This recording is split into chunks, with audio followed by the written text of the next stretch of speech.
고린도전서 5장과 6장입니다. 두 장을 우리 같이 좀 교독하겠습니다. 고린도전서 5장, 6장입니다. 두 장인데 우리 같이 봉독하겠습니다. 고린도전서 5장 1절에서 6장 20절까지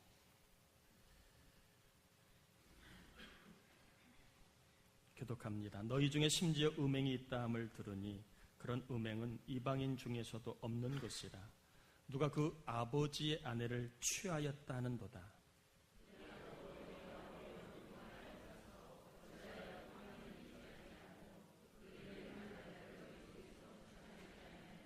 내가 실로 몸으로는 떠나 있으나 영으로는 함께 있어서 거기 있는 것 같이 이런 일 행한 자를 이미 판단하였노라.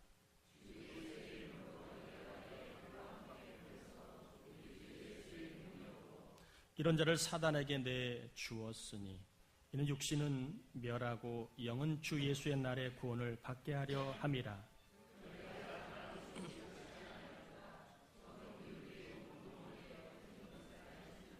너희는 누룩 없는 자인데 새 덩어리가 되기 위하여 묵은 누룩을 내버리라. 우리의 유월절 양 곧 그리스도께서 희생되셨느니라.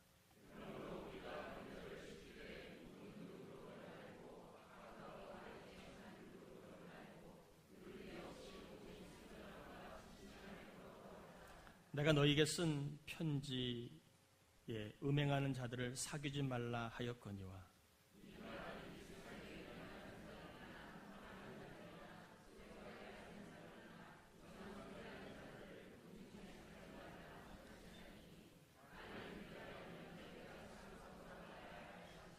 이제 내가 너희에게 쓴 것은 만일 어떤 형제라 일컫는 자가 음행하거나 탐욕을 부리거나 우상 숭배를 하거나 모욕하거나 술 취하거나 속여 빼앗거든 사귀지도 말고 그런 자와는 함께 먹지도 말라 함이라.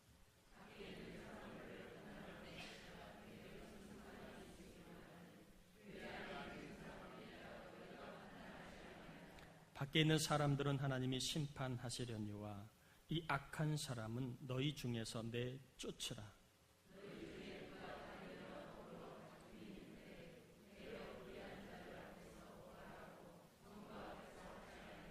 성도가 세상을 판단할 것을 너희가 알지 못하느냐. 세상도 너희에게 판단을 받겠거든 지극히 작은 일 판단하기를 감당하지 못하겠느냐.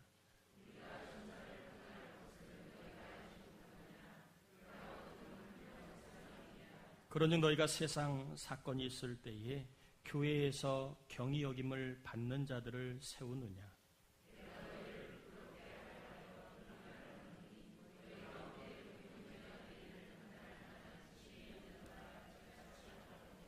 형제가 형제와 더불어 고발할 뿐더러 믿지 아니하는 자들 앞에서 하느냐.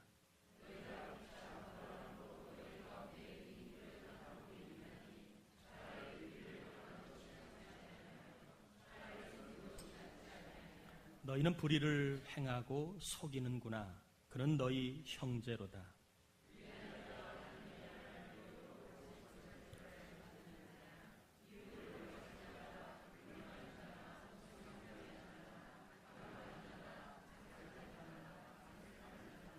도적이나 탐욕을 부리는 자나 술 취하는 자나 모욕하는 자나 속여 빼앗는 자들은 하나님의 나라를 유업으로 받지 못하리라.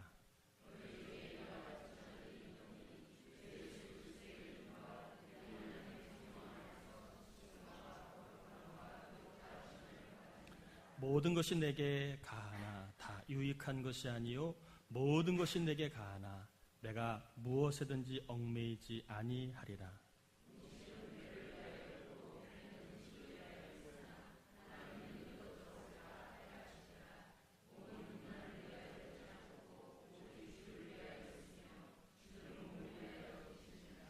하나님이 주를 다시 살리셨고 또한 그의 권능으로 우리를 다시 살리시리라.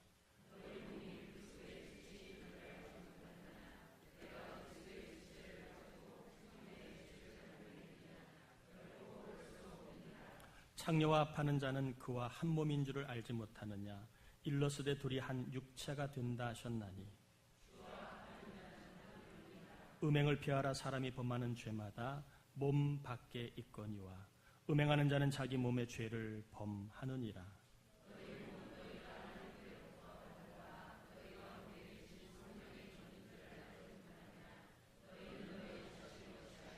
같이요 값으로 산 것이 되었으니 그러니 너희 몸으로 하나님께 영광을 돌리라.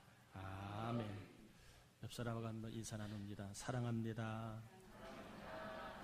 한 번 더 인사합시다. 축복합니다.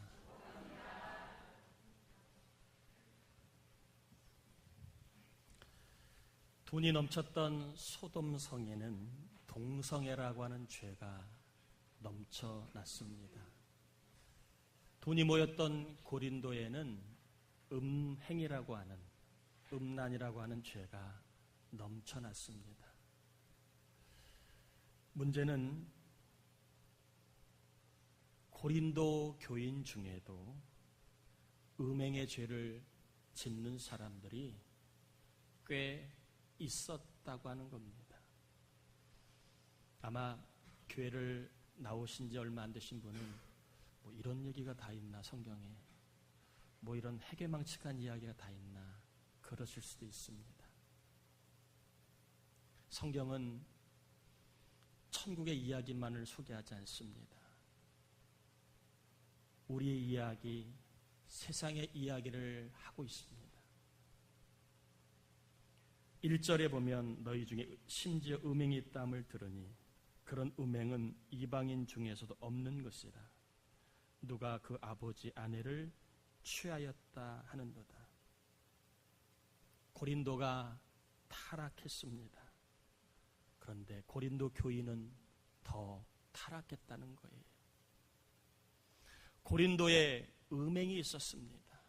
그런데 고린도 교인 중에는 어머니와 음행하는 자도 있었다는 겁니다.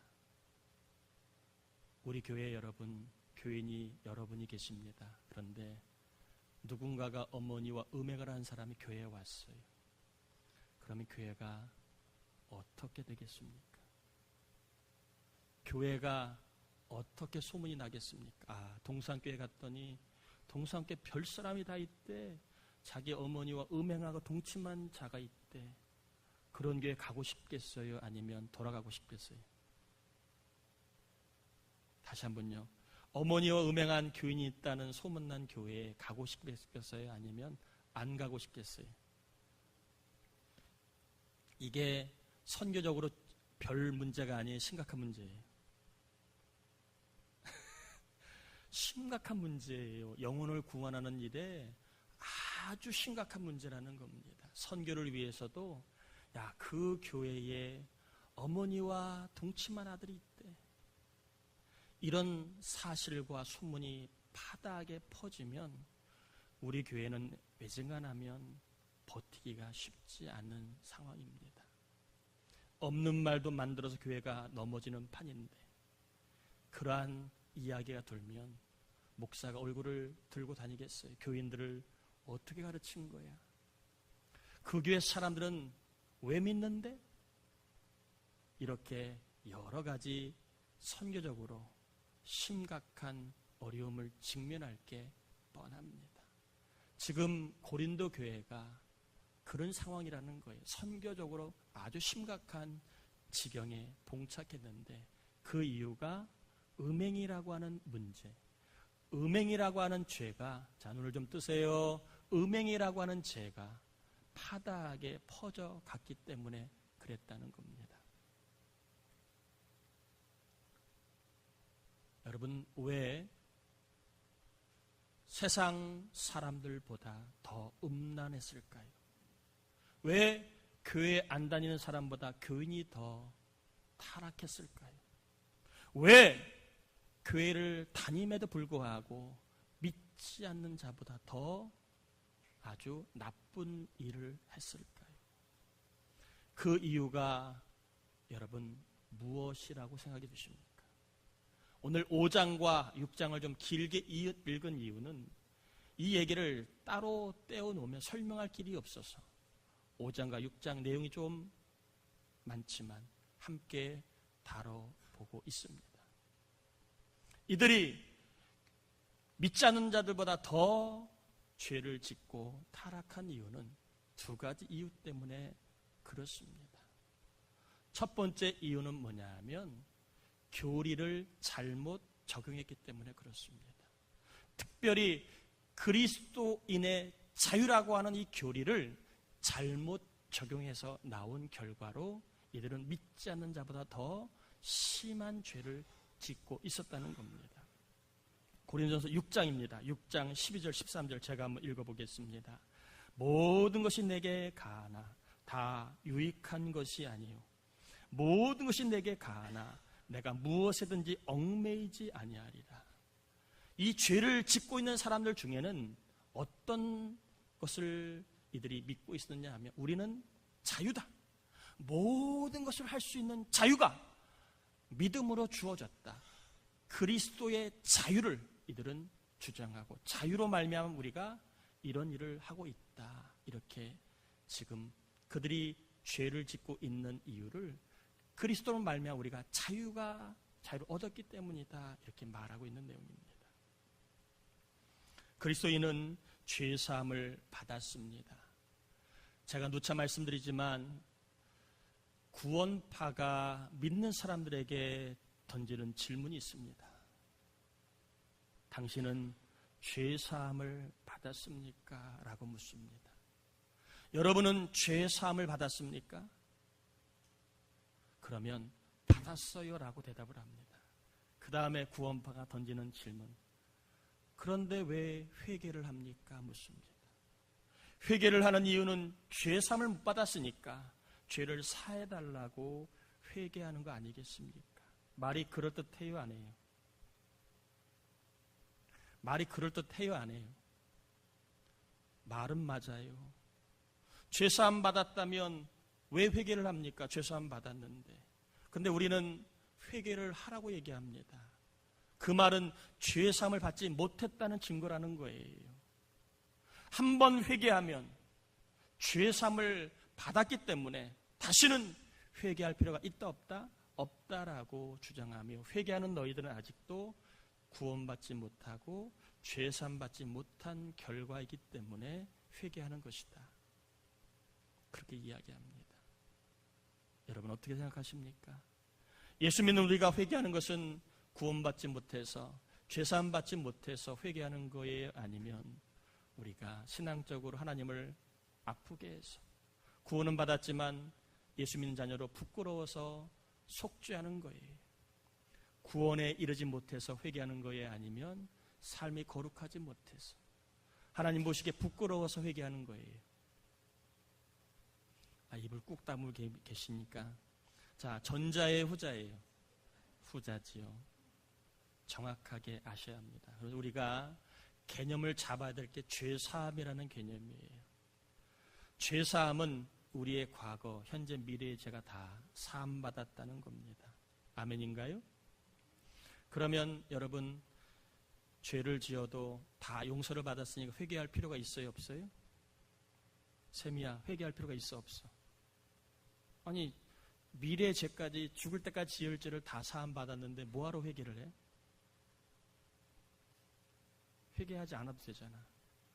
예수를 믿는 순간에 모든 죄가 다 사함받았는데 현재, 과거, 미래의 죄까지 다 사함받았는데 뭐하러 회개를 합니까? 헷갈리시지 오늘? 죄사함의 문제를 우리가 정확하게 이해하는 게 좋습니다. 죄사함이라는 것은 죄를 안 짓는다는 말이 아니에요. 죄가 용서받는다 이 의미입니다. 즉 하나님은 예수 믿으면 우리의 과거의 죄에 대해서 책임을 묻지 않겠다. 현재의 죄에서 책임을 묻지 않겠다. 미래에 어떤 죄를 지어도 그 죄 때문에 너를 지옥 가게 하지 않겠다. 그런 의미입니다. 아멘인가요? 죄사함은 죄에 대한 책임을 내가 예수 믿으면 영원히 묻지 않겠다. 이게 죄사함의 의미예요. 죄를 안 짓는다는 말이 아닙니다. 죄에 대한 책임, 죄에 대한 형벌을 영원히 예수 믿는 자에게는 내가 예수 그리스도의 피 때문에 묻지 않겠다는 말이 죄 사함의 의미입니다. 여러분, 이 죄 사함의 의미를 좀 정확하게 아셔야지. 그러지 않으면 헷갈립니다. 회개했네 마네 이렇게 물으면 헷갈립니다. 여러분, 죄 사함에 대해서 정확하게 이해를 갖고, 그리고 예수의 피가 이렇게 어마어마한 효과가 있구나, 대단한 능력이 있고, 나의 미래까지 어떤 죄를 지어도 그 죄에 대해서 책임을 묻지 않는 이유는 예수의 피 권세이구나 하는 것을 여러분 믿고 감사할 수 있기를 축복합니다. 죄 사함을 받았습니다. 죄에 대한 형벌을 받지 않는 자유인이 되었습니다. 자, 여기까지는 맞는 이야기예요. 자, 예수를 믿으면 죄사함 받습니다. 죄사함은 죄에 대한 형벌을 받지 않는 자유인이 되었다는 이야기입니다. 그 다음에가 문제입니다. 죄의 형벌을 받지 않게 되었으니까 이제는 뭘 해도 좋다. 이게 지금 고린도 교인들의 문제라는 겁니다. 내가 죄를 사함 받았으니까 내가 어떤 짓을 해도 나는 괜찮다. 이들이 이렇게 주장하는 이유는 바로 그리스도인의 자유, 모든 것을 해도 괜찮다라고 하는 그리스도의 자유를 잘못 적용했기 때문에 벌어진 일입니다.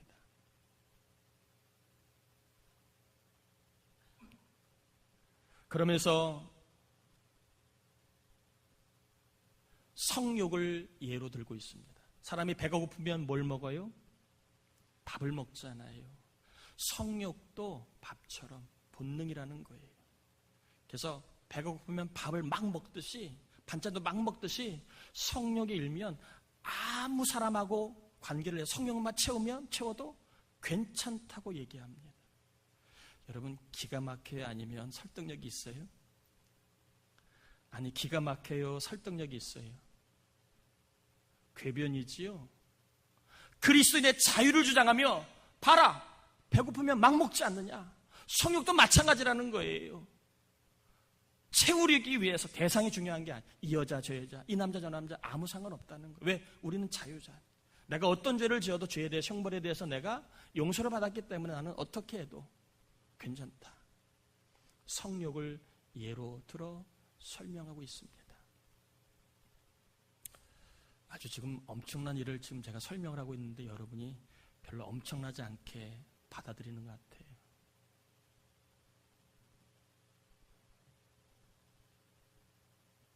그리스도의 자유를 주장하며 어떻게 살아도 나는 괜찮다고 자유를 잘못 적용하고 있습니다. 여러분, 그리스도인의 자유는 물론 죄의 형벌에서 자유케 되고, 그리고 죄의 권세에서 자유케 된 것을 말하기도 하지만, 그리스도인의 자유 중에 하나는 뭐냐 하면 하나님과 교제하고 하나님을 기쁘시게 하는 자유가 있었는데 이것을 죄로 말미암아 빼앗겨 버렸습니다.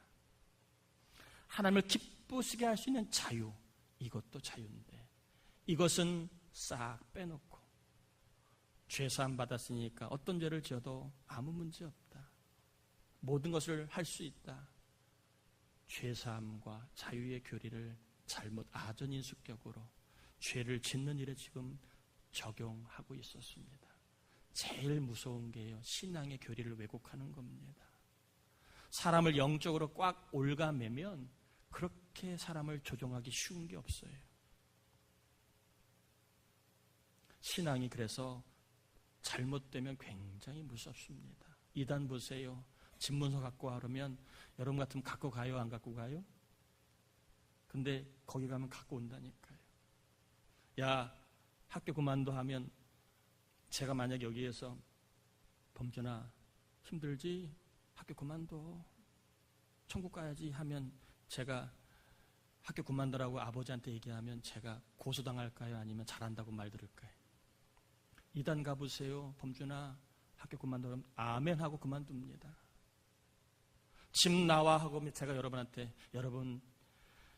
사는 거 힘드시죠? 집 나오세요. 부모도 다 힘드시죠? 그만두고 나오세요. 그러면 제가 아마 신문에 날걸요. 부천에 있는 모 교회 목사 맛이 갔다. 이단 가보세요. 집 나오 그러면 아멘하고 나간다니까요. 종교적으로 잘못되면 참 그것만큼 통제하기 쉬운 게 없어요. 이들은 자유라고 하는 이 교리를 하나님께 영광 돌리는 자유, 이 자유는 쏙 빼놓고 죄를 지어도 괜찮다는 이 자유만 가지고 자기들의 삶의 죄를 정당화시키고 그것을 문제시하고 있지 않는 참 말도 안 되는 이유를 이 교리를 잘못 적용함으로 말미암아 행하고 있는 겁니다. 두 번째, 고린도 교회가 세상보다 더 타락한 이유는 그리스도의 자유를 잘못 적용했고 교리를 잘못 적용했기 때문이라. 두 번째는 따라해 볼까요? 세상의 가치관을 갖고 있었기 때문이다. 당시 시대를 우리 헬라 시대 혹은 로마 시대라고 얘기합니다. 다 뿌리는 비슷합니다. 인간의 이성, 인간의 경험을 절대시하는 그러한 시대지요. 이 헬라 그리스도 시대에 지배하는 사고가 있습니다. 이게 바로 이원론입니다. 존재하는 모든 것은 영과 육으로 존재하는데 영은 선하고 육은 악하다. 또한 영과 육 중에 뭐가 중요하냐? 영이 중요하다. 이게 이원론입니다. 세상을 이해할 때 얼마나 쉬운지 몰라. 내 편, 네 편. 나는 영이고 너는 육이다. 너는 사라져야 된다. 이게 모든 분야에 이렇게 적용이 될 수 있습니다. 이 이원론 가치관에 빠져있는 사람들이 교회에 와서 생각하는 게 뭐냐 하면 내 영은 구원받았다는 거예요. 육은 어차피 악하니까 어떻게 살아도 괜찮다고 믿었습니다. 영이 중요하기 때문에 영만 구원받으면 되지. 육은 어차피 악한 것, 어차피 소멸될 것, 어떻게 살아도 영만 구원받으면 아무 문제 없다고 이들은 세상의 가치관을 가지고 그대로 교회에 와서 신앙생활을 하고 있었습니다. 영이 구원받으면 육체가 어떤 죄를 지어도 천국 가는 데는 아무 친장 없다. 이렇게 알고 신앙생활을 해왔습니다. 그러다 보니까 영이 구원받았으니까 육은 어떤 삶이어도 괜찮은 거예요. 심각한 죄를 짓고 믿지 않는 자들보다 더 더러운 죄를 지어도 영은 구원받았으니까 자기들은 천국 가는데 아무 문제 없다고 그렇게 믿고 있었습니다. 바울은 특유의 표현을 씁니다. 바울만이 쓰는 표현이 있습니다. 몸이라는 개념입니다.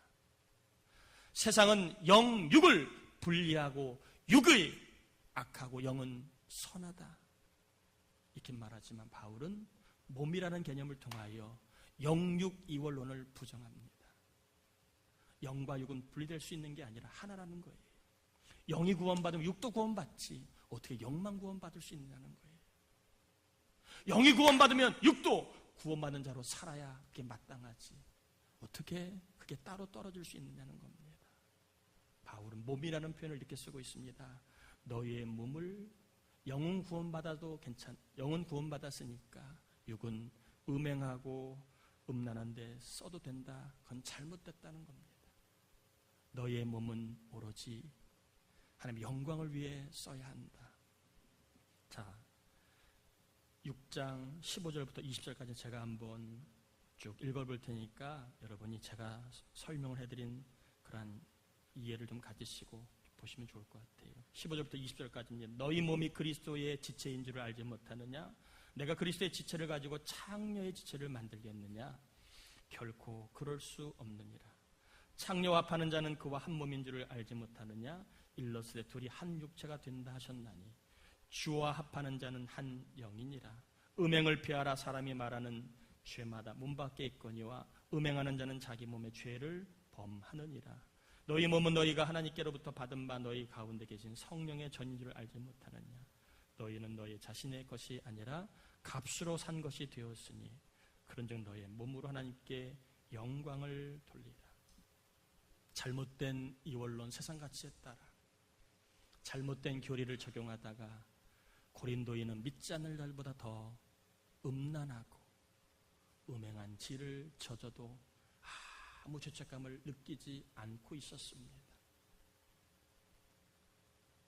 자, 문제는 고린도 교회가 이렇게 음행한 교인, 어머니와 음행한 교인을 어떻게 대했을 것 같아요?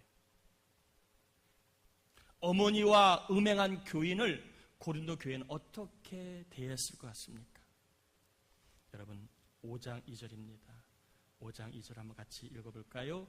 그리하고도 너희가 오히려 교만하여져서 어찌하여 통한이 여기지 아니하고 그 일 행하는 자를 너희 중에서 쫓아내지 아니하였느냐. 6절입니다. 너희가 자랑하는 것이 옳지 아니하더라.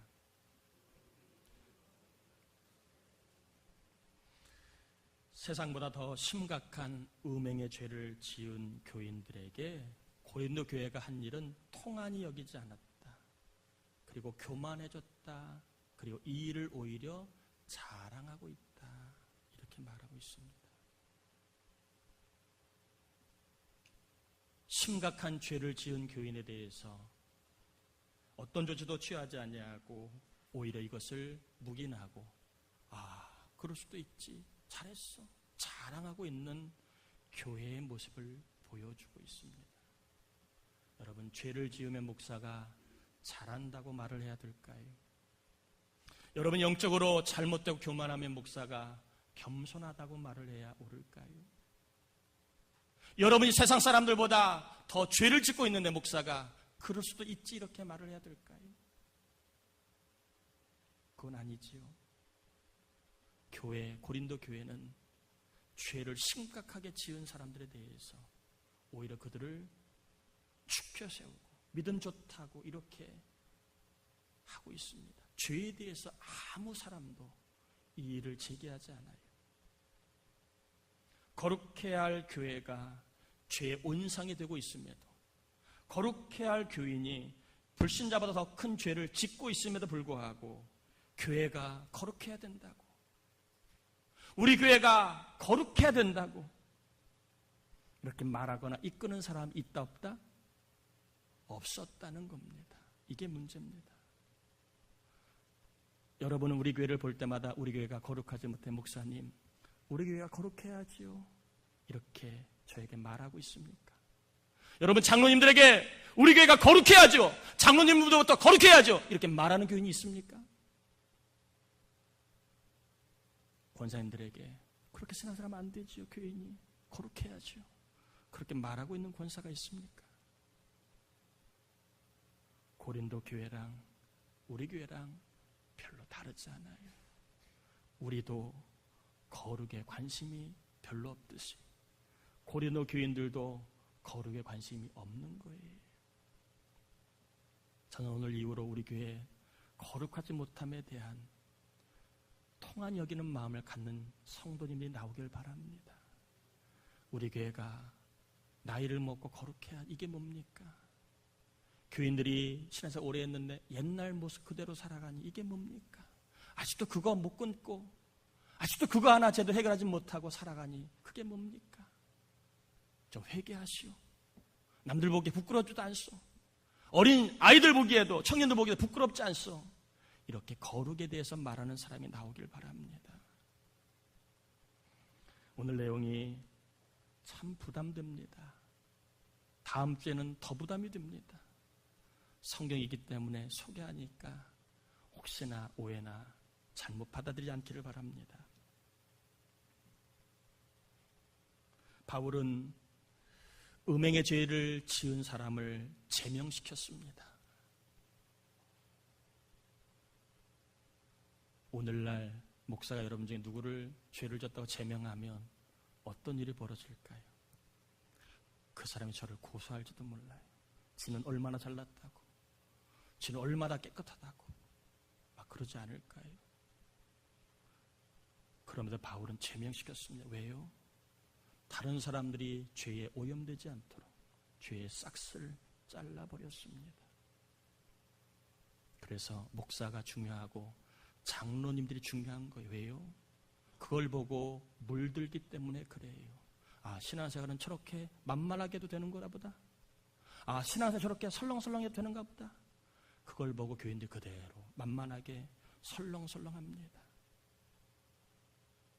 여러분 5장 13절 한번 끝에 읽어볼까요? 이 악한 사람을 너희 중에서 뭐 하라고요? 내쫓으라고 얘기합니다. 바울 살벌하지요? 이렇게 이야기한 것은 영구 제명이 아니라 제명을 해서 그 사람의 죄를 깨닫고 다시 돌아올 수 있도록 깨닫게 하기 위한 차원이지, 인간이 싫어서 영원히 제명하는 것은 아님을 여러분 한번 성경을 보셔야 되는데, 5절입니다. 5절 한번 같이 읽어볼까요? 5장 5절입니다.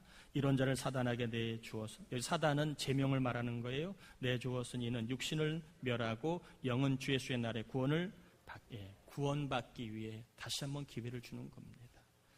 자, 5장은 음행에 대한 이야기를 하고 있습니다. 6장 조금만 더 살펴볼 텐데, 6장은 교인들 간에 다툼이 벌어졌습니다. 근데 이게 해결이 안 돼서 세상 법정으로 소송까지 가는 일이 벌어졌습니다. 이 일에 대해서 바울이 지침을 주고 있는 겁니다.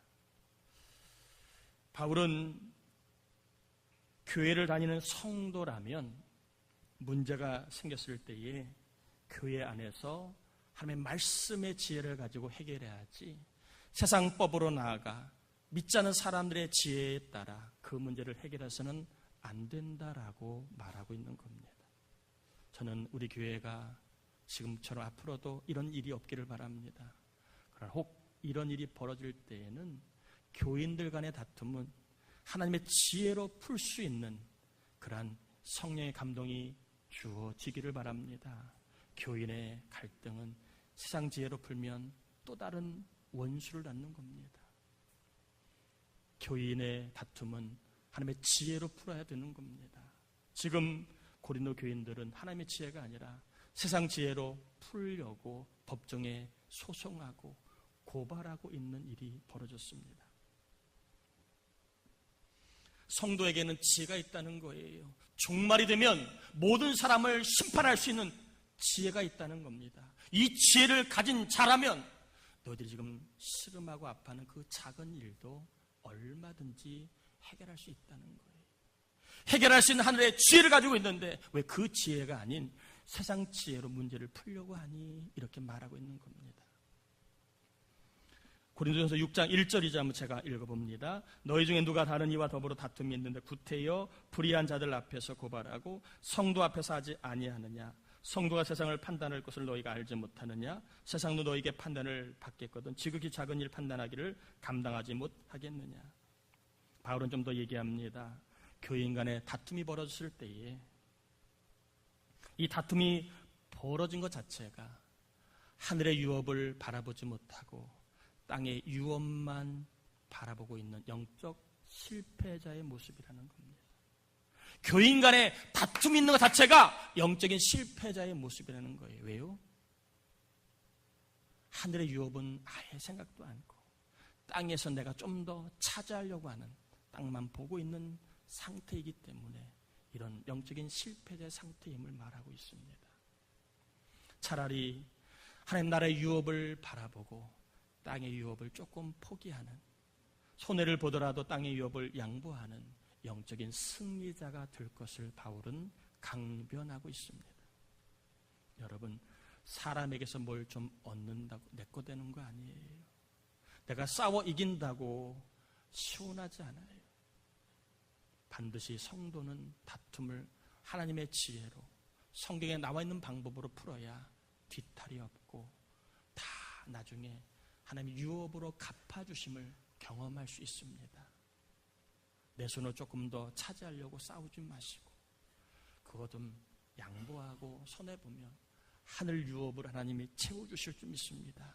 이 지혜를 갖고 좀 해결하려고 해야지 왜 자꾸 땅의 지혜로 해결을 하려고 하느냐 하는 이야기를 바울이 하고 있는 이야기입니다. 7절부터 10절까지 제가 좀 빨리 한번 읽어보겠습니다. 6장입니다. 너희가 피차 고발함으로 너희 가운데 이미 뚜렷한 허물, 이것은 허물은 패배자의 모습입니다. 허물이 있나니 차라리 불의를 당하는 것이, 즉 손해를 보는 것이 낫지 아니하며 차라리 속는 것이 낫지 아니하냐. 너희는 불의를 행하고 속이는구나. 그는 너희 형제로다. 불의한 자가 하나님의 나라를 유업으로 받지 못할 줄을 알지 못하느냐. 미혹을 받지 말라. 음행하는 자나 우상 숭배하는 자나 간음하는 자나 탐색하는 자나 남색하는 자나 도적이나 탐욕을 부리는 자나 술 취하는 자나 모욕하는 자냐 속여 빼앗는 자들은 하나님 나라를 유업으로 받지 못하리라. 땅의 소송, 땅의 지혜로 살려고 하면 하늘 유업을 받지 못한다는 이야기입니다.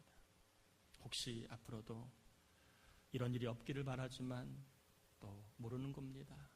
교인 간의 작은 일로 인해서 소송 걸 일이 있거나 다툼이 있을 때 여러분 땅의 지혜, 땅의 유업만을 차지하기 위해 그렇게 그걸 해결책으로 갖지 마시고 하나님 나라의 유업이 있음을 믿고 하나님의 나라의 지혜를 가지고 말씀을 따라 풀어나가다가 사람도 없고 하나님 나라의 유업도 받아 누릴 수 있기를 주의 이름으로 축복합니다. 부부 사이도 마찬가지, 모든 관계도 마찬가지. 땅의 지혜로 사람의 지혜로 관계를 맺으려고 하면 잃는 것 같지만 얻는 것 같지만 잃을 게 많습니다. 그러나 관계 속에서도 하늘 지혜로 갖고 관계를 맺으면 잃는 것 같아도 결국엔 얻는 게 많습니다. 저는 오늘 길지만 5장과 6장을 통해 하나님이 주신 음성 두 가지만 간단히 전하고 마치려고 합니다. 예수 믿는 사람은 따라합시다. 세상 사람들보다 착해야 한다. 여러분, 예수 믿는 사람은 무조건입니다. 믿지 않는 사람보다 착해야지. 따지고 까다롭고 곤란하고 그리고 아주 상대하기 힘들면 안 됩니다. 때로는 흐물렁해 보이고 만만해 보여도 착해야 합니다. 예수님도 산상수훈에 이렇게 말합니다. 너희의 착한 행실로 하늘에 계신 너희 아버지께 영광을 돌려라. 고린도 교인들은 착한 행실로 하나님께 영광 돌리는 것을 몰랐습니다. 하나님 우리에게 말씀하십니다. 예수 믿는 사람이라면 10년 전보다 더 착해야지. 아멘인가요? 5년 전보다 더 착해야지. 1년 전보다, 올해 1월보다, 지난달보다, 어제보다 오늘 더 착해야지. 이 말씀을 주시는데 여러분 착한 삶을 통해 세상에 하나님을 보여줄 수 있기를 축복합니다. 또한 두 번째입니다. 교회의 유익이 되는가를 생각하며 살아라 하는 겁니다. 우리는 다 뭐든지 할 수 있는 자유가 있어요. 그러나 그 자유가 방종이 될 수도 있지만 자유가 잘 쓰면 하나님의 영광이 될 수도 있습니다. 예수 믿는 사람이라면 항상 이런 생각을 해야 됩니다. 오늘날 시대에는 이렇게 말하는 분이 있습니다. 생각을 생각하라 이렇게 말하는 분이 있습니다. 너무 세상이 빠르고 너무 엄청난 변화가 있으니까 생각할 틈이 없는데 그럴수록 생각을 생각해야 된다 이렇게 말하는 분이 있습니다. 저는 우리 교인들에게도 이 말씀을 꼭 나누고 싶습니다. 여러분 생각을 지키십시오. 생각을 하며 사십시오. 특별히 교회에 유익이 되는가를 생각할 줄 알며 사시길 바랍니다. 내가 지금 이 모습이 우리 부천동산교회에 유익이 될까 생각하십시오. 내가 지금 하고 있는 이 행실이 부천동산교회에 유익이 될까 생각하십시오. 이렇게 교회에 유익이 되는가를 생각할 때 우리는 몸을 어떻게 써야 할지, 시간과 물질을 어떻게 써야 할지, 재주와 힘을 어디에 어떻게 써야 할지 하나님이 알려주실 줄 믿습니다. 자유만 주장하여 방종하지 마시고 여러분 교회의 유익을 위해 자유를 쓰시다가 비록 희생하고 포기하는 것이 분명히 생기겠지만 다 보시고 다 아시는 하나님께서 하늘나라의 유업으로 후하게 속히 갚아주시길 예수님의 이름으로 축원합니다.